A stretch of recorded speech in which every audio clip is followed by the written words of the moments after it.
انسان کا ہاتھ جتنا سچ بولتا ہے اتنا انسان کی زبان بھی نہیں بولتی، لیکن افسوس تو یہ ہے کہ اس زمین کی سب سے قدیمی زبان جو کسی حرف یا لفظ کی محتاج نہیں، بعض انسان اس کو پڑھنا نہیں جانتے تو بعض اس کے حقائق سے ناواقف ہیں۔ تو آج ہم آپ کو بتائیں گے کہ وہ زبان جو انسانوں سے پہلے سے زمین پہ قائم ہے، جس کے اثرات کبھی پتھروں پہ موجود ہیں تو کبھی درخت کے پتوں پہ، کبھی جانوروں کی کھالوں پہ تو کبھی انسانوں کے ہاتھوں پہ۔ اس زبان کو اسرانی زبان کہا جاتا ہے۔ اس کی خاص بات یہ ہے کہ یہ کسی بھی حرف لفظ کا سہارا نہیں لیتی، بلکہ اپنے مخصوص انداز سے، اپنے نشانات سے اپنی بات واضح کرنا چاہتی ہے۔ تو ویسے ہی نشانات ہاتھ کے مختلف جگہوں پر انسان کی طبیعت، مزاج اور زندگی کے بارے میں راز کو کھولتے ہیں۔ انسان کا انگوٹھا لمبا ہونا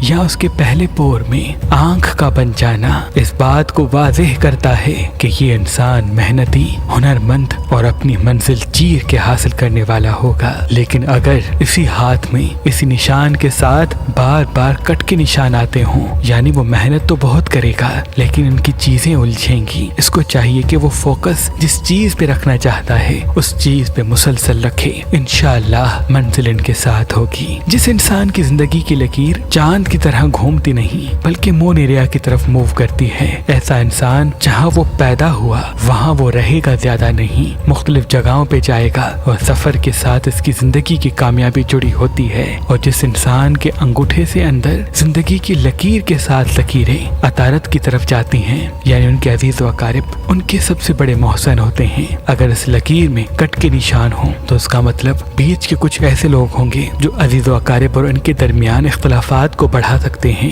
ان کو چاہیے کہ مشاورت اپنے بزرگوں سے مسلسل کرتے رہیں اور دوستوں سے کم، کیونکہ ان کی کامیابی ان کے بزرگوں کی دعا اور ان کے خاندان کے ساتھ سے جڑی ہے۔ ذہل کے نیچے قسمت کی لکیر انسان کی کامیابی کو واضح کرتی ہے۔ جتنی زیادہ گہری یہ لکیر ہوگی اتنا انسان لکی ہوگا، کامیاب ہوگا۔ اگر اس میں کٹ کے نشان آتے ہیں یعنی یہ لکی تو ہوگا لیکن اس کا فوکس مختلف جگہوں پہ الجھے گا، تبھی جس چیز کی طرف قدم بڑھائیں تو اس کو دیر قائم رکھنے کی کوشش کریں تاکہ ان کی منزل ان کے سامنے آ سکے۔ انسان کا سن ایریا انسان کی شہرت، عزت اور مالی حوالے سے انسان کو اسٹرانگ بناتا ہے اور ایسا مقام دیتا ہے جو دیر یاد رکھا جائے، لیکن اس میں کٹ کے نشانات اس بات کو واضح کرتے ہیں کہ نظر حسد کے اثرات اس پہ زیادہ ہو سکتے ہیں۔ تبھی یہ کوشش کریں روز صبح 4 کل پڑھیں اور رات کو سونے سے پہلے بھی اسی عمل کو دہرائیں، انشاءاللہ فتح و کامیابی اس کے ساتھ ہوگی، انشاءاللہ فتح و کامیابی اس کے ساتھ ہوگی۔